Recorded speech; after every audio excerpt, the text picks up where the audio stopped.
ओम श्री गणेशाय नमः। हरे कृष्णा। राधे राधे। मैं कुसुम सिंह छत्राड़ी आप सभी का अपने चैनल शिव शक्ति में हार्दिक स्वागत करती हूँ।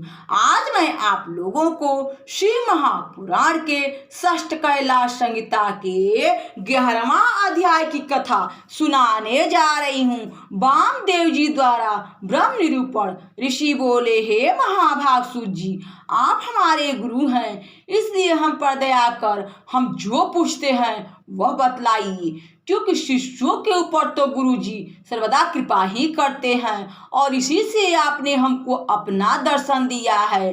अब हम आपसे यह पूछते हैं कि वामदेव का मत क्या है। इसी को सुनने की हमारी बड़ी इच्छा है। तब उनके यह वचन सुनकर गुरुओं के परम गुरु महादेव जी को और त्रिलोक जननी को भक्ति पूर्वक नमस्कार कर रोमांचित शरीर हो सूत जी मुनियों को प्रसन्न करते हुए इस प्रकार गंभीर वाणी बोले, मुनियों, आपका मंगल हो, आप सर्वदा सुखी रहें, क्योंकि आप सबकी मति सर्वदा शिव भक्ति में तत्पर है। आज के बहुत पहले जो विचित्र वार्ता मैंने अपने गुरु के मुख से सुनी है, वहीं आप सब शिव भक्तों के समझ कहता हूँ, मन लगाकर सुनिए। पहले तथांतर कल्प में वामदेव नाम के मुनि हुए, जो गर्भ से उत्पन्न होते ही स्वयं शिव ज्ञान जानने वालों के गुरु हुए।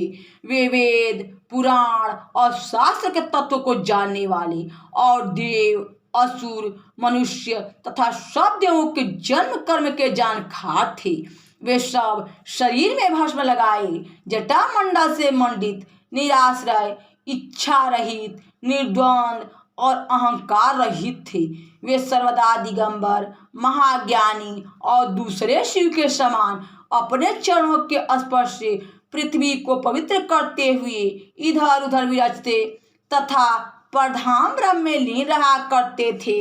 उन्होंने एक समय मेरु के दक्षिण कुमार शिखर पर जाकर स्कंद से भेंट किया, जहाँ स्कंद नामक सागर के समान एक सरोवर है और जिसका जल ठंडा और बड़ा स्वादिष्ट है।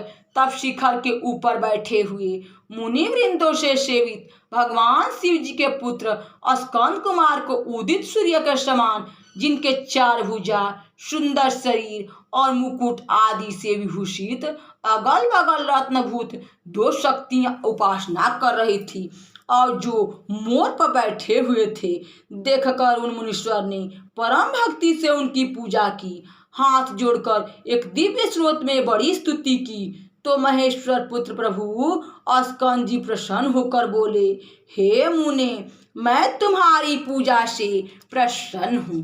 तुमने जो यह प्रेम भक्ति से मेरी स्तुति की है, उसके लिए मैं तुम्हारा क्या प्रिय करूं, क्योंकि आप जैसे योगियों में मुख्य, परिपूर्ण और निष्प्रिय हो, इस लोक में कुछ भी प्रार्थनीय नहीं है। फिर आप जैसे लोग लोक कल्याण के लिए पृथ्वी में विचरते हैं। हे ब्राह्मण, आपकी जो इच्छा हो वह कहिए, लोक रक्षार्थ मैं उसे पूरा करूँगा। तब स्कंद जी के ऐसे वचन सुनकर महामुनि वामदेव जी प्रसन्न हो यह मेघवत गंभीर वाणी बोले, हे भगवान, आप पर अपर के स्वामी, सर्वज्ञ, सबके कर्ता और सर्वशक्तिधर हैं। हमारे जैसे जीव आपका गुण वर्णन करने में सर्वथा ही असमर्थ हैं। यह तो आपकी कृपा है जो आप हमसे ऐसा कहते हैं। हे महाभाग, अब मैं आपसे जो पूछता हूँ उसे आप क्षमा कीजिएगा, क्योंकि मेरा यह अतिक्रम है। प्रणव ही साक्षात परमेश्वर वाचक या वही देव पशुपति वाच्य हैं, जो कि पशुओं का पाप मोचक है। यदि शिव जी को प्रणव के द्वारा बुलाया जाता है तो वे क्षण मात्र में ही पाप दूर कर देते हैं। इस प्रकार प्रणवोपासना ही तो पाप मोचक हुई और प्रणव ही वाचकता सिद्ध हुई। ओंकार ही तो सर्वस्व रूप है और ओम इति स्वर ही तो इस प्रकार सबकी श्रुति और ब्रह्म स्वरूप है।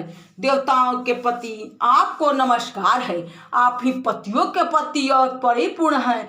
अतः आपको नमस्कार है हे सेनापति। हमारे विचार से जगत की स्थिति में शिव के सिवाय दूसरा कोई नहीं है। सर्वव्यापक स्वामी महेश्वर ही सब रूप धरने वाले हैं। हमने सुना है कि समष्टि और व्यष्टि के भाव से यह सब कुछ प्रवार्थक ही है। यहाँ शिव महापुराण के षष्ठ कैलाश संहिता के 11वां अध्याय की कथा समाप्त हुई।